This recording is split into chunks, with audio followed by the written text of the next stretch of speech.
This weekend, Captain Marvel, the first MCU film in 8 months, hits theaters. Now, I'm a huge MCU fan, and I'm sure this movie's gonna be great. In fact, I put together a companion video to go along with this one right up here with the 5 reasons I think it's going to be awesome. But what if it's not? So here's my 5 reasons that I think Captain Marvel potentially could suck. So let's talk about it.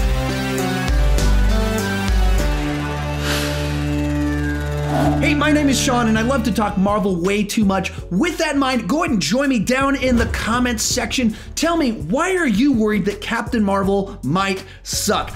And if you're a Marvel fanboy that's kind of annoyed that I made this video in general, I got you covered. Check out this video right up here with the 5 reasons that I'm sure Captain Marvel will be awesome. With that said, let's get started with the negative. Reason number 1, the trailers haven't really sold the story. They've released 3 trailers for the film. The first one focused on the 90s nostalgia and young Nick Fury. The second trailer focused on the Skrull and the cosmic origins of Captain Marvel. And the third one just kind of gave us a little bit more of everything. And then in the TV spots, we've seen some emphasis on her powers and kind of that tagline about her and hero, but I haven't really gotten a good vibe of what the actual story of the film is. Like, I get the impression it's an origin story told out of order, and that Nick Fury is kind of like investigating who she is and trying to help her, but I don't really know what the threat is, what they're trying to stop, how any of that ties into some earthly plot line. It's just kind of like, see, it's her origin. Cool? I suspect that's why some people aren't really connecting with the trailers all that well.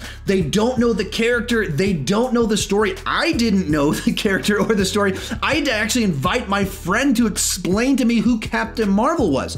So when people watch this trailer, all they see is kind of Marvel stuff, but they're not invested in this story or this character. Reason number 2, Brie Larson's performance. To be clear, Brie Larson is an Academy Award-winning actress. I don't think there's any question of her talent level or whether she can act. But just because you're talented doesn't mean you're a good fit or naturally charismatic. The first 2 trailers didn't really present the character as having much personality. In fact, she's making kind of the same straight face throughout both of the first 2 trailers. And when you put that character side by side with Samuel L. Jackson, one of the most naturally charismatic actors out there, the contrast is really obvious. The later trailer and TV spots have shown kind of more of the spark of life inside the character and making some wacky faces, but it almost feels like an overcorrection. To draw a comparison to another Marvel property I wasn't particularly familiar with before the film, the initial trailers for Guardians of the Galaxy sold you on the cast and the characters. Chris Pratt was not a leading man prior to playing Star-Lord, and those trailers did a great job of selling you on his leading man charisma. They made me like the characters before they tried to convince me of how awesome they were. They haven't really done that with Brie Larson or Captain Marvel. Reason number 3, a forced new lead to the MCU. Now, I don't want to overstate this point prematurely, but there have been little hints over the last couple of years that they're setting up Captain Marvel as the new lead or center of the MCU going into Phase 4. Now, maybe she's awesome and this is a great idea, or maybe she's just kind of another random addition to the MCU canon, but it's pretty much always a bad idea when studio heads and producers try and force a character or an actor on the general public too much. We like to decide for ourselves what works and what doesn't. So hopefully some of these comments about her being at the center of the MCU before the movies even come out have been a bit overstated or just kind of a marketing thing. Reason number 4, the prequel problem. As this movie is set during the 90s, that creates a scenario where there could be any number of different prequel problems with this film. The classic prequel problem is that we know which characters appear in future films and which ones don't. So if you threaten Nick Fury's life, he's probably not going to die.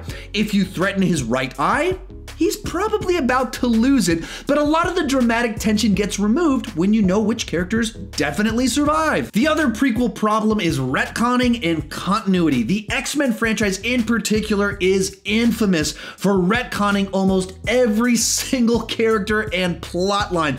It's to the point now that the X-Men timeline is basically incomprehensible. One thing the MCU has done very well up to this point in time is that they've kept a pretty tight continuity, and there's very few glaring errors.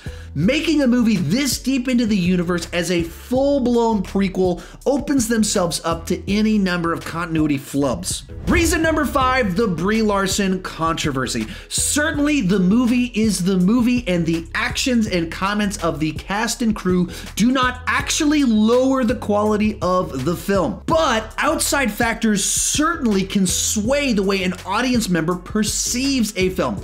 As an example, for 30 years of my life, I love to put on Bill Cosby albums. I don't think they're so great anymore. Over the last couple of years, Brie Larson has made a number of statements promoting diversity among the press. That's a good thing to do. However, the way she has made these statements was not the wisest way to make a fairly innocuous statement about diversity in the press. So a lot of people on YouTube and on Twitter are not very happy with her or with the movie in general, and in classic internet form, they organized a campaign to rally against the Rotten Tomatoes score, causing Rotten Tomatoes to actually remove features from their website. Now, I'm not a particularly big fan of outrage culture, and I kind of assume that all celebrities hold opinions that I adamantly disagree with, so it's not really a big deal to me. But I'm not everyone, and there's people very unhappy with Brie Larson, and that's going to taint their experience with the film. But here's the reality: Marvel Studios and Kevin Feige have a great track record, so I trust them to make a great film. I'm going to give them the benefit of the doubt, even though I have some doubts. Remember to check out that video right over there with the 5 reasons Captain Marvel will be awesome, or that video right down there explaining who Captain Marvel is in the comic books. Thank you so much for watching, and keep talking movies too much.